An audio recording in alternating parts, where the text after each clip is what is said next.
Hi, and welcome to Deer IQ, where smart hunting begins.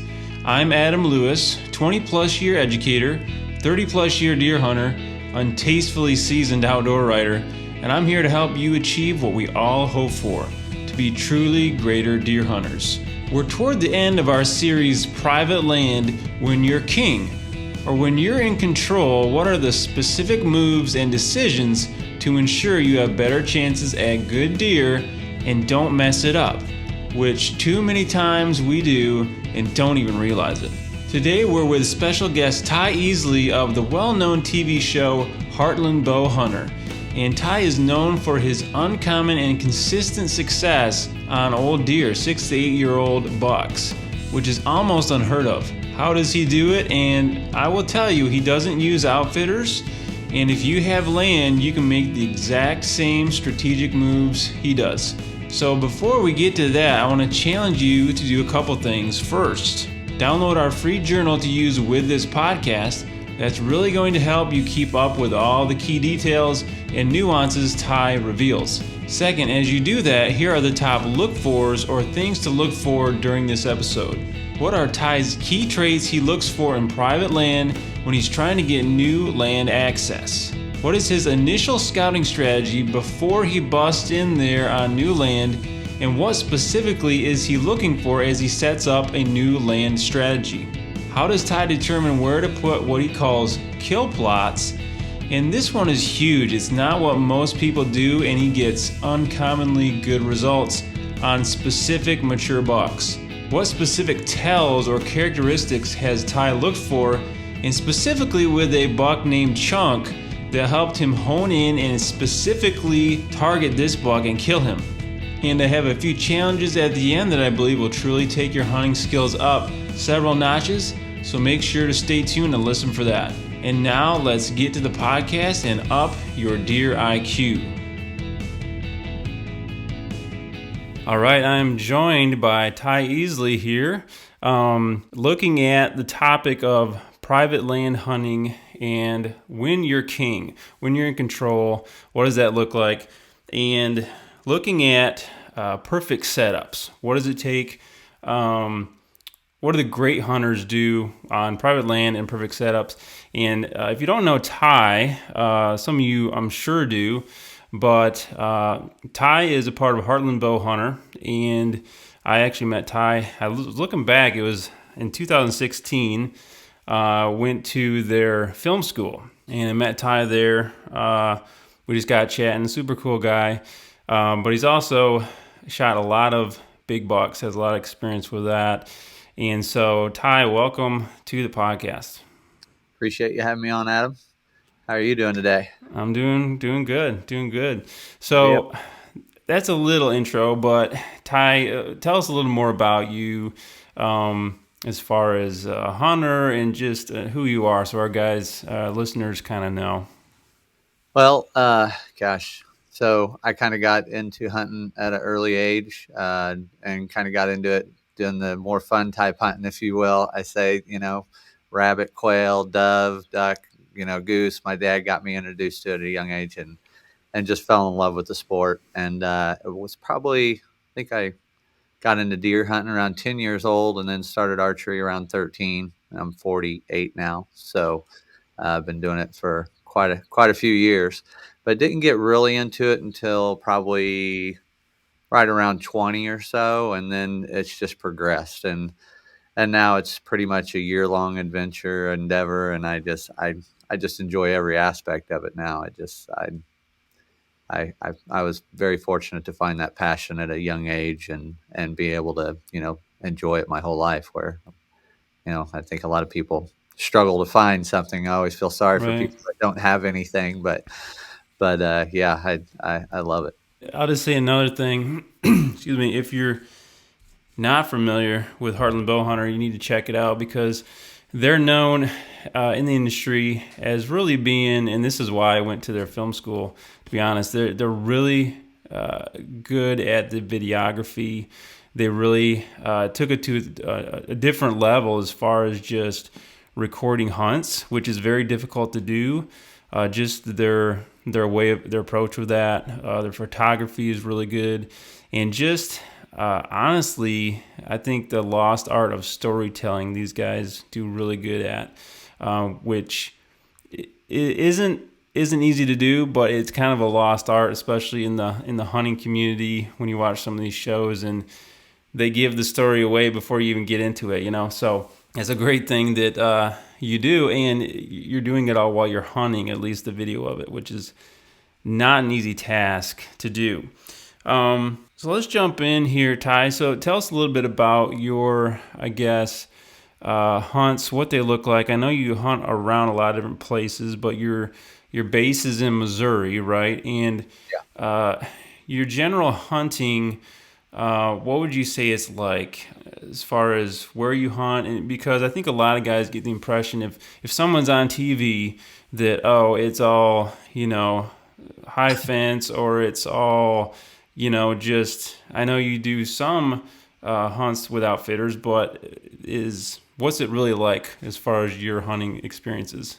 Yeah. So personally, myself and I, the team, we have a team of like 8 to 10 guys. So everybody's a little different as far as their availability and to travel and, what they can and can't do. But personally, myself, um, I pretty much hunt Missouri.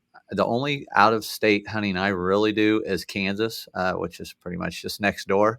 I do go on an outfitted hunt out there, and it is through Heartland Pride Outfitters. So the way they're set up is it's no high fence at all. It's basically they just lease farmland around the area that they have, and they have grounds and all over in Kansas and Nebraska and everything. But basically that's the only outfitted hunt I go on. They're pretty great with us, letting us kind of have you know a few different farms to hunt on when we go out there, because they know we're kind of those do-it-yourself type guys where we like to go in and kind of learn about a farm. They pretty much give us some valuable intel as far as pictures and everything, and we kind of take it from there. But for the most part, all the properties I've hunted on around my house here are all within 30 minutes, which gives me the availability to hunt as much as I hunt. Otherwise, I wouldn't be able to do what I do. So, but the one key factor I'd say that allows me, we've had these properties for probably 25 years, and I don't own any of them other than the 10 acres I live on. So these are just farms that I've kept build really good relationships with the landowners, and just stayed in contact with them, and helped them out whenever needed to be. And yeah, the as far as the terrain goes around here, though, it's mostly timber, a lot of croplands, like Missouri's kind of known for. Not a Some ridges and stuff, not a lot of big hills or anything, but it's a good mix. It's a real good mix. It's a great place for whitetails to live and strive for sure. Right. And I think a main point there is, and we were talking before I started recording, uh, Ty has a regular job. He's got all these projects going on we were talking about. He's pretty much a normal guy that happens to film his hunts and uh, hunts around home, all these things. So very applicable what we're going to talk about to just normal hunting, right? The normal hunter out there, the average guy, is very similar. And what does it take to have success? And we were mentioning, this recently, NDA came out with a study just kind of showing the percentages of where deer are taken, and roughly, it's different in every state, but roughly 90% are taken on private land. And that is becoming harder and harder to come by, with leases, getting popular, with permission just getting harder and harder to get. And you kind of started touching on it there, though. But what I want to dig into a little bit more is, what do you think is a key to getting and keeping good private land access? Because you said you own 10 acres and that's it, right? Yeah. And yeah, that's pretty much it. Other than that 10 acres, I have 4 other farms that I hunt. And like I said, I've been on all of those anywhere from, 20 to 30 years now. And it takes work. It takes, that being uncomfortable, making sure you're staying in good with the landowner. But I mean, the first step for me is always, building that relationship, getting them to trust you, if you can obviously find someone that knows a friend, somebody that knows somebody, that helps a lot. But just building that relationship with the landowner as far as helping him get out there and mend fences with him, help him, putting cattle back if they get out. I, take some deer meat, some crappie, buy gift cards. That goes a long way, at the end of every year, and just basically just doing what they, want you to do. Now, some of them are a little different than others. Some of them really don't want to be bothered at all. And, I'm okay with that. I just, talk to them a few times a year, make sure everything's still good to go. But yeah, just staying in contact, because I think you talk to a lot of people that just hop into a property, they get permission once, and they just think they got it for the rest of their lives, and those are the ones that usually, will put a bad taste in a lot of landowners' mouths, because you do go ask, somebody, and the first thing they'll say is, "Oh, I used to let a guy hunt here, and Right. he ruined it for everybody." And that's where you just got to try to build it back up and try to build that trust and try to get your foot in the door. But it's most of the things that I try to do is just staying in good contact and making sure the landowner's happy. Yeah, I think a lot of people discount just the idea that it's a relationship that Mhm. you're building or keeping building, and you can't, just like with anybody, a friend or a spouse or something, you can't ignore that. It's not just a one and done type thing. It's about building that over years, and really, I think caring about that person. Like, I have a short story here, to add to that, just as an example. Like, I started hunting in Ohio, so I'm in Michigan, and I started hunting in Ohio 10, 11 years ago. And I first started just cold calling and knocking on doors. Mhm. And like, I got a lot of no's. But a few people, and I was really surprised, the few people that said yes, it was like a shock. Right. Um, but that wasn't it. I had to develop a relationship with these people. And this one older couple that was super nice, they let a bunch of people hunt there. And that's another thing we can chat about. But they were just super nice and welcoming. And after a few years of hunting there, they were like, "Well, we see you come down here and camp." And I was like, "Well, yeah, I camp with this, up the road there." Well, they're like, "Well, why don't you just stay with us?" They had this whole basement that was like a finished house, and they never even went down there. And so after that point, I just started staying with them, and now I'm like family with them, and they treat it like, "Oh, you're coming to visit us, and you're kind of hunting too when you're there." Yeah. But it developed into that, and that's probably an extreme case of like your dream thing, because I don't have to pay rent, I don't have to pay our hotel, or anything like that. Yeah. I don't lease it, and I just help them out when I can.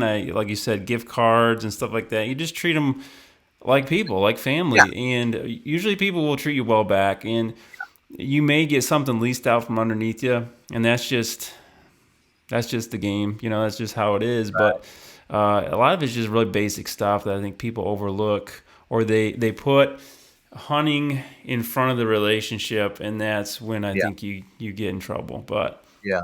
Yeah. Most of the time, when I think the only properties I've ever really lost in the past were always due to someone passing away. And then the other family members took it over, and they, decide to sell it or don't want anybody else on there, which is totally understandable. It's disappointing, but it happens. And that's why, you just try to keep that good relationship as long as you can, and, blessed to have the opportunity while you have it and take advantage of it. So, but yeah, they obviously saw something good in you to let you do that, because yeah, that is definitely one of those extreme circumstances where you don't hear something like that all the time. right, But right, what a great opportunity for sure. And yeah, it has obviously, been.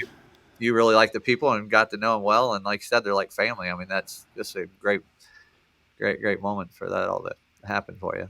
Yeah, and it is, and I think also what you said there, keeping in mind that this is a blessing type thing. This isn't a right, or it could disappear real quick, and just keeping that in mind, and knowing that it is a time frame. Probably it's probably not going to be forever, but enjoy it while you can, type thing.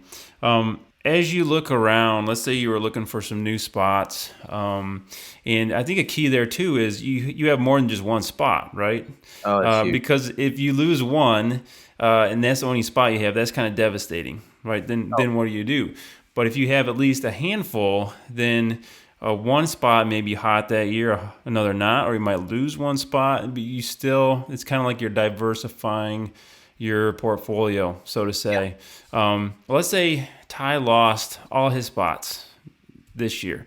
They just disappeared. Yeah, it'd be devastating, right?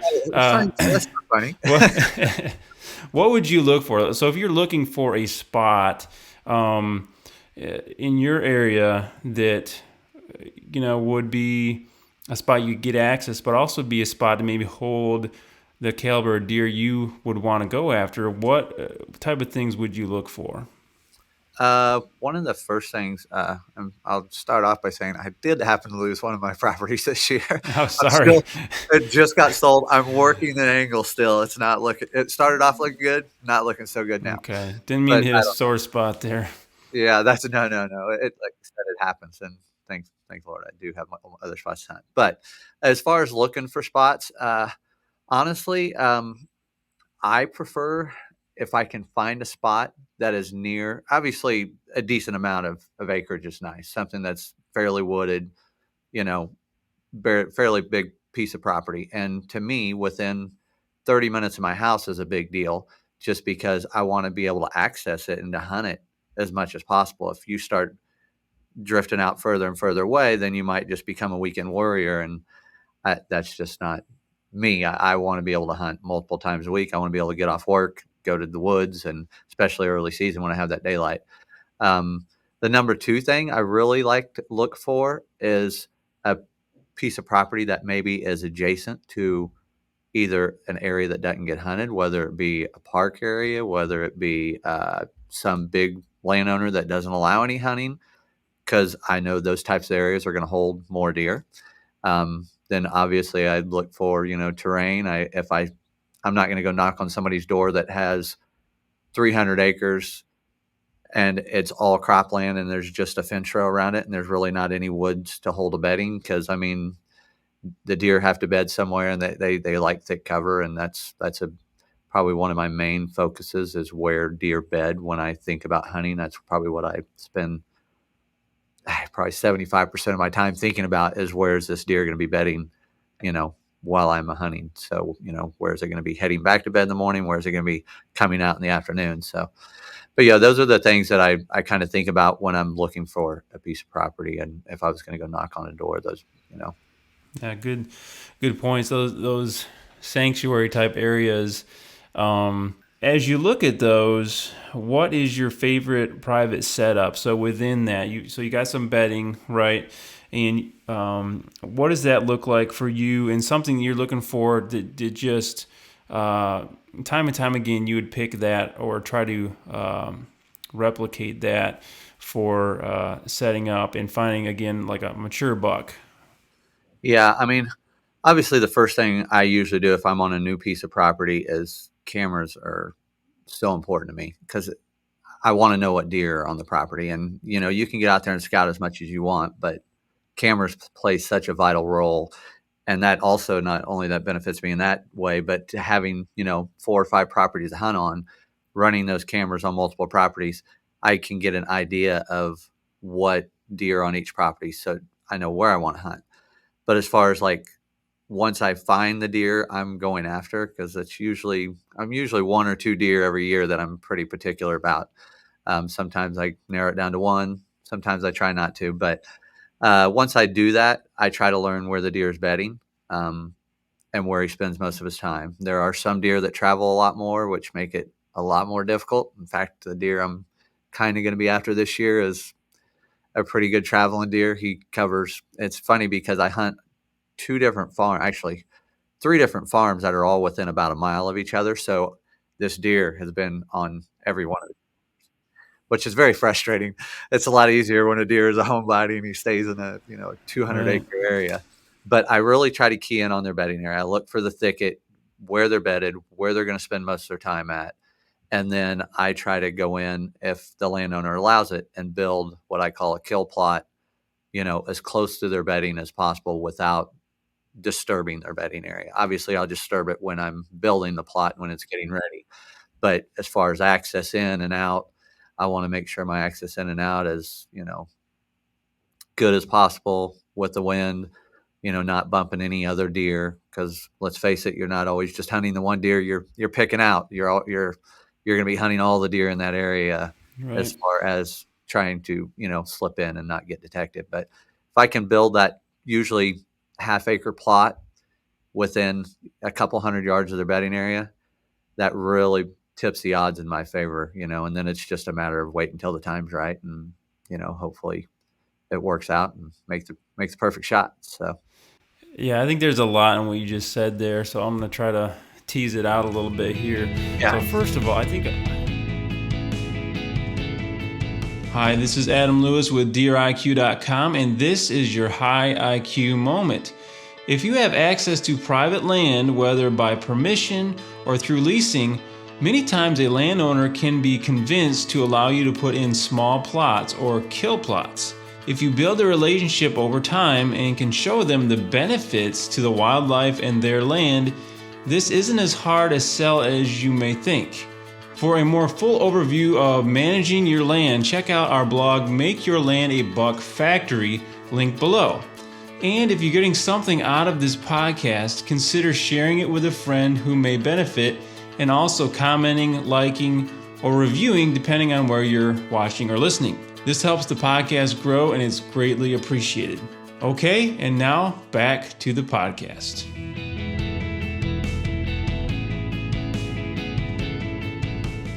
Yeah, I think there's a lot in what you just said there, so I'm going to try to tease it out a little bit here. Yeah. So first of all, I think a lot of guys, if they get access to a property, or whether it be their own property, maybe they just bought something or they've had something and they're thinking about putting in food plots, or like you said, if sometimes permission properties will allow that, a kill plot, a really small plot. And just to define that, you're talking something small that, what would be the size of a kill plot that you might put in?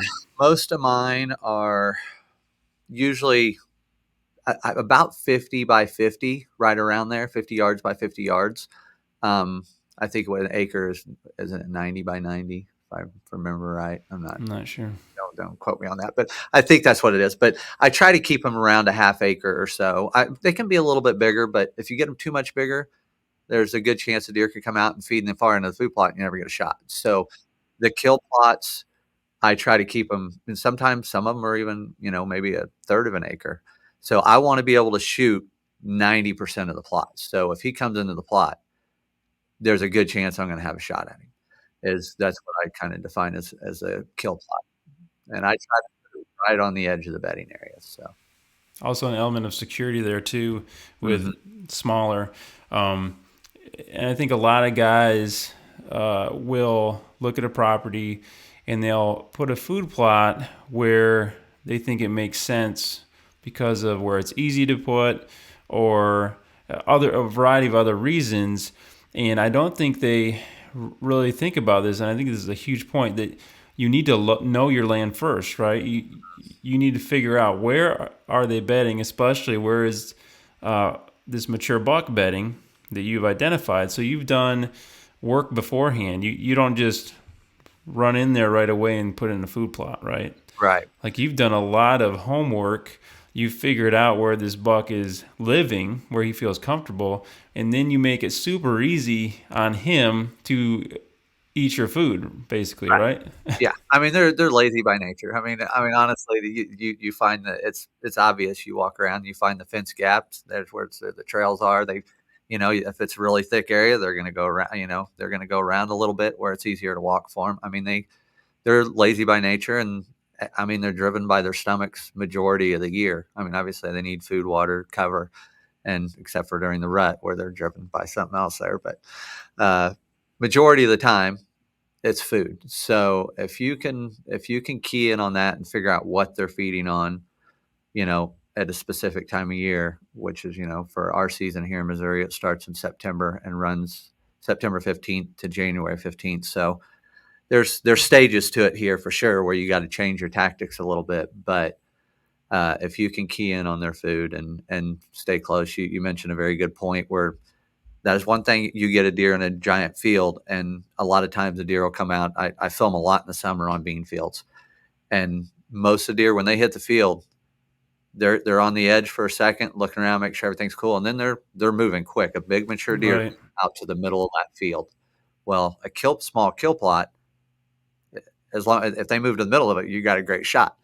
And it is so small and such they're so close to cover, they feel a little more secure, being able to. And I usually I don't like completely clear my kill plots. I don't know if you've seen any of my videos, but almost all my kill plots, I leave a few trees in certain spots for scraping, for a Yep. little bit of, put the deer at ease. I think it helps them a little bit, keeps them relaxed, if you will. So, Yeah, and I think a novice, and I think everyone's there at some point, and everybody's on a different spot in the continuum, I call it. And I'll have one on the website. I call it the Deer Hunter Growth Continuum, where one end is like you're a kid, you're a real novice. The other end is like you're this wise sage, and we're all somewhere on it. But I think food plotting, a lot of guys, when they first get into it, they see these big, maybe, I don't know, TV, magazines, whatever. They see these huge food plots that are like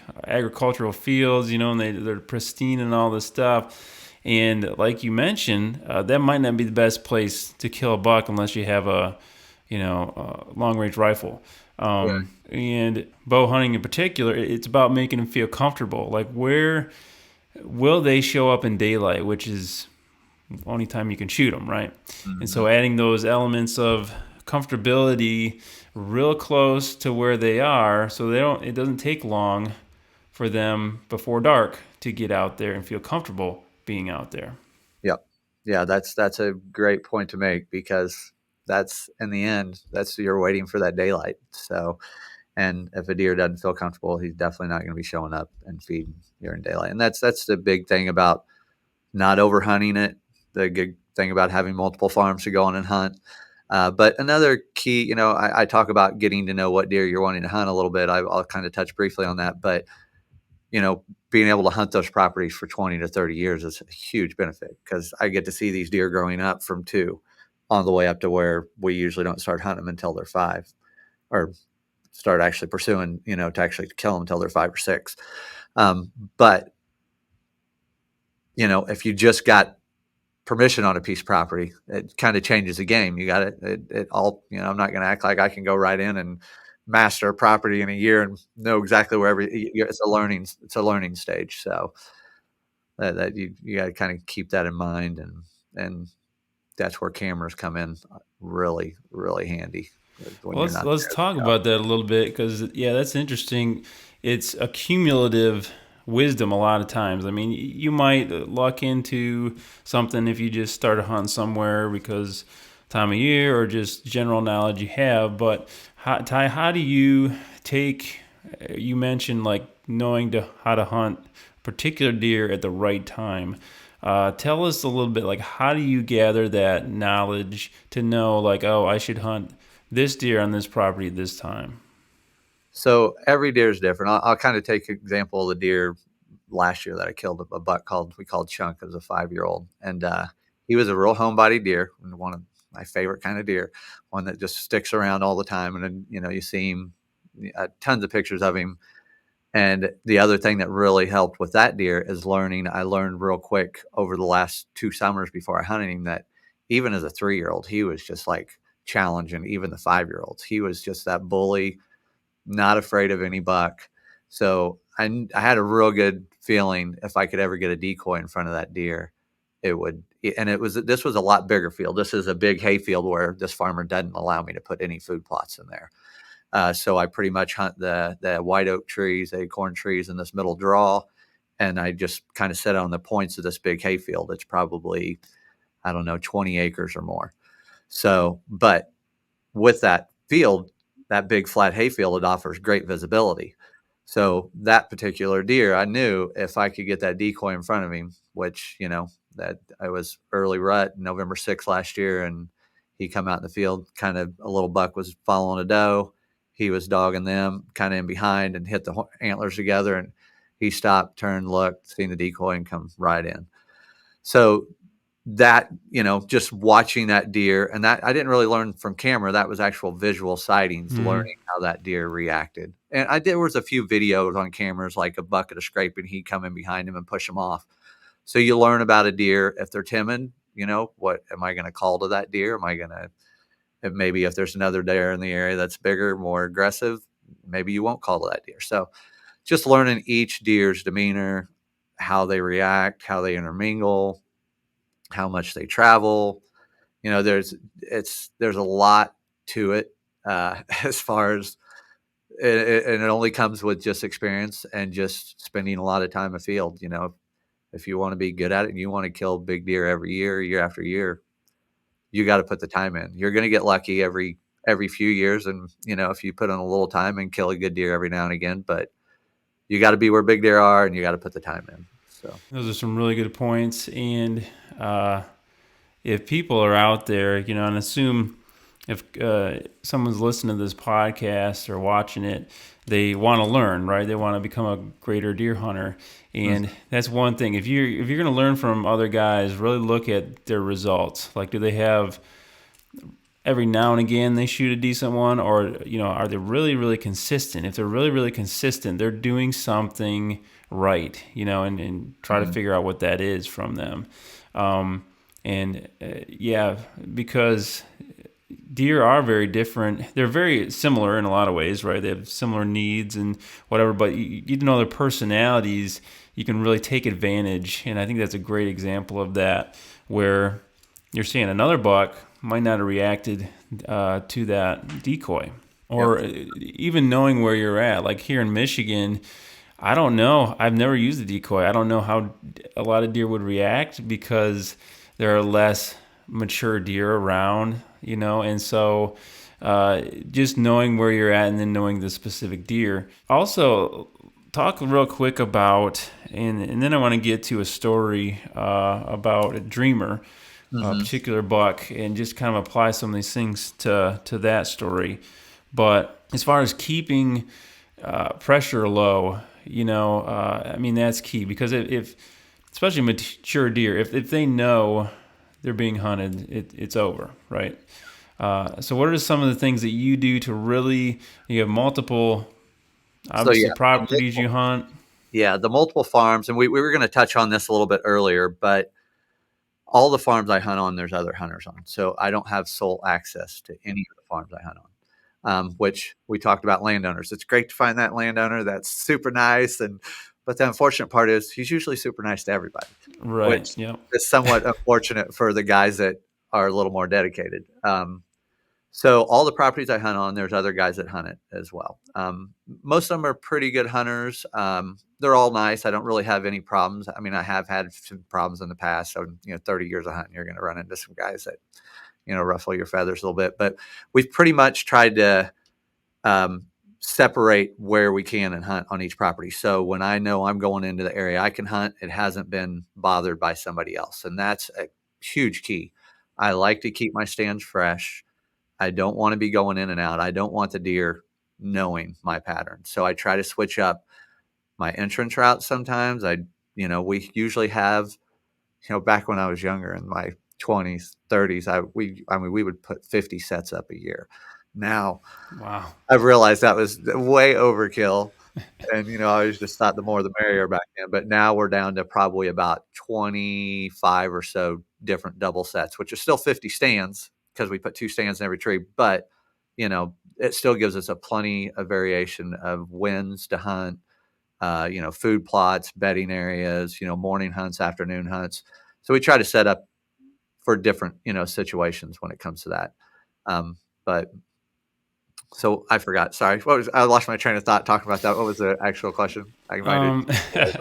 Um, yeah, it was intrusion, like keeping Oh, yeah. deer from knowing they're being hunted, basically. Yeah. So what we try to do, obviously, scent control is pretty big. I try to spray down majority of my hunts. I don't always spray down, but I typically try to hunt the wind as much as I can, um, for for the most part until the rut hits, and then I'm pretty risky. I put all the cards on the table when it comes to the rut. I'll go hunt stands, right in the middle of a draw where I don't really care what the wind's doing because I'm not sure where he's going to be coming from. But when I'm hunting a specific deer during early season, late season, when they're on their feeding patterns, I'm almost always afternoon hunts. Very rarely do I go in the morning just because it's such an unpredictable time. You can bump more deer and do more harm than good. So I always go in the afternoon. And then, if it means sitting in the stand for 30, 45 minutes, if a deer comes in right at last light, we can't shoot him because it's too low a camera light, or if it's too late to shoot, or there's other deer. I mean, I've sit in my stand for an hour or more after dark waiting for a deer to leave because I know it's him and I don't want to bump him. I don't want to disturb him at all. So just being able to have multiple farms, which like I said earlier, I'm very blessed with that, where I can bounce around and hunt. And I'm also blessed. I always hunt with somebody. So I'm either filming or hunting.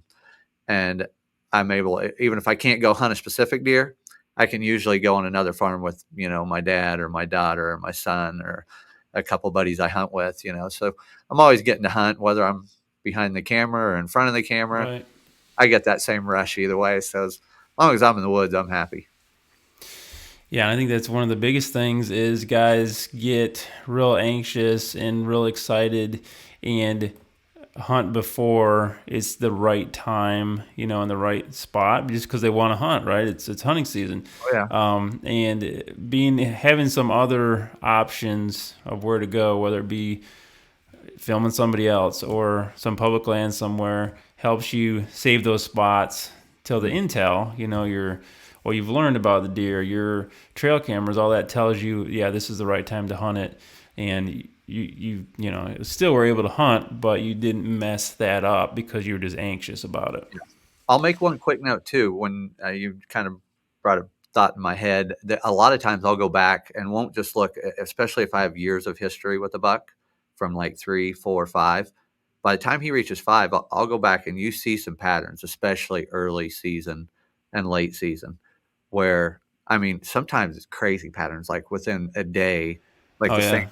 I've had deer, like some bucks, like show up within a day that I may only see that deer once or twice a year, and he's within a day. So I'll go back years and look at trail cam photos and see when deer daylight, see what they were doing, try to predict the weather, see what the weather, and you can get on and go and look what the weather was on weather apps to see what it was when he daylighted at that time, and then come back and, kind of see if, duplicate in the future. And it's definitely paid off in some pretty good ways for me. So Yeah, that's some high IQ stuff there, Ty. I've noticed that too, and different people have written about it. I think recently, the last few years, seeing the same thing. That they're pretty repetitious. Even like you said, even if they're not living in that area, all of a sudden they'll show up a certain few day window.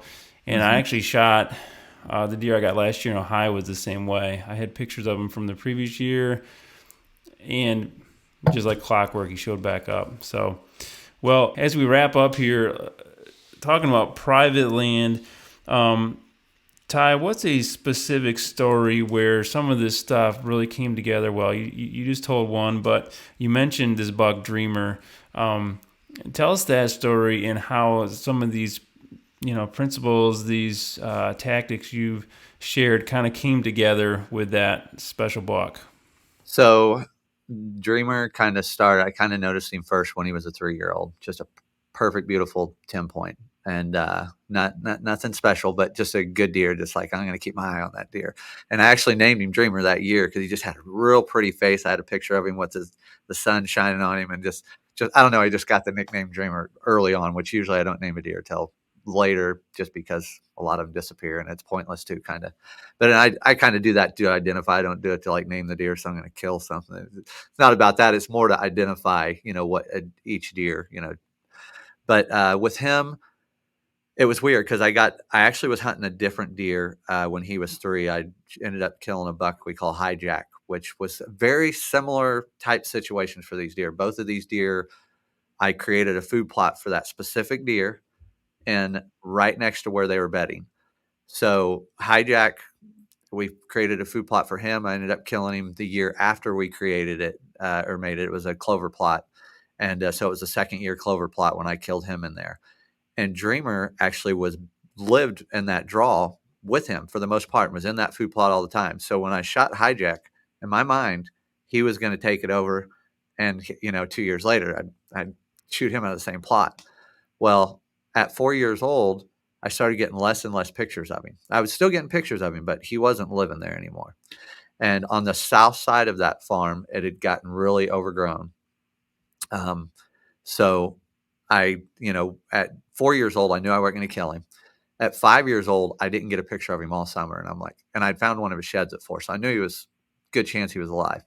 So I slipped over on that south side of that farm into this thicket and found a couple of pretty fresh scrapes. And this was in season. This was probably second week, or I'm sorry, about a week before October, third week of September or so. So a week or two into season. And found a pretty good fresh scrape over there, set up the camera over it. He was the first deer on there, and he went from 140 some inches to 100 upper, like 168 or so. So right away, boom, he was number one on my hit list. I was all excited. But there was also another buck that was with him, or that wasn't with him, but that was using that scrape line also. That was an 8-year-old buck that I called Holyfield. Well, sure enough, the 8-year-old shows up first. I'm not going to pass an 8-year-old deer up. I don't care how big the other one is. Shot him. So the Dreamer story had to go another year, but which just let me, more intel. So that scrape line, right where that scrape line was at, I ended up going in. We cleared all that out. Everybody, I always keep saying me. It's really a group effort. My dad, my buddy Andy, Eric, some of the HB guys.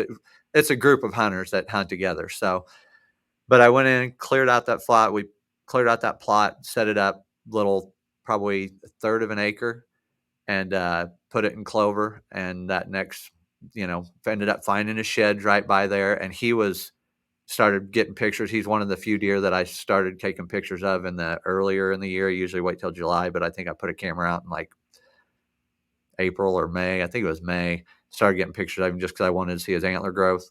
Well, he blew up into 182 inches that year. Whoa. And all these went from a 10 point at 3 and 4 years old. Then he had splits as a 5-year-old. And then as a 6-year-old, he blew up to like 20 points. So really cool deer, cool story. But just, I had a great entrance and exit. I actually walked up along this road, a pretty busy road the whole way, had good road noise going into my stand, which was only 50 yards off the pretty major road that I set this food plot in. And he just started. I knew it was close to his bedding area. He took it over right away and stayed there all summer. I would get pictures of him literally every day. If he wasn't there, I'd get worried. But then the drawback to that is, like anything over here in Missouri, right at the beginning of deer season here, the acorns, white oaks start dropping big time. Oh yeah. And so he kind of transitioned his pattern. So I didn't end up getting an opportunity at him until the beginning of October. But, was able to make that perfect shot, practice, made sure. We kind of talked about that a little bit briefly earlier. But that was one big key. I can't stress enough to continue. Everybody practices all summer long. And then deer season starts and everybody's ready to hunt, but nobody's ready to practice anymore. Right. But just continue that. And with that deer, I knew I was going to get that opportunity. I just really felt good about it. So, I was shooting 3 or 4 times a week, and every time I just pictured me envisioning shooting that deer. And when he come out at, 22, 23 yards, it was just a perfect shot. He went 25 yards and dropped right there in the food plot. So it was a pretty incredible hunt. Just, they don't always, end up that perfect, but when you do your homework and when you set it up right and you have a pretty foolproof plan, it can happen more often, than not. So as we wrap up, here are some key high IQ takeaways and challenges. Are your kill plots engineered for where you want them, or where the bucks you want to shoot dictate? Really think about this and what you can do to not let the land dictate, but the buck or bucks dictate where you place these for better success on specific deer. What are you doing to remain undetected to all deer during season, and what may you need to change to accomplish this better, including changing when you hunt, how much you hunt, times of the day you hunt certain areas, how many hunting locations you actually have, all these things being of key importance. And check out Ty's hunts for both Dreamer and Chunk on the Harland Bow Hunter's YouTube channel. We just talked about them and you can watch them. I'll link that below. And if you have not, sign up for our newsletter so you don't miss any great Deer IQ content. We're always putting new stuff up there, whether it be videos, a blog, or you name it. Check that out and sign up so you don't miss any of that. And next time I'll finish our private land series with a wrap up. I'll give more specific comments and tie a lot of the best stuff together. And we'll even have a few guests come back and share some of their favorite private land tips. You won't want to miss it. It'll be great stuff. And I'll see you on the conclusion of the private land series.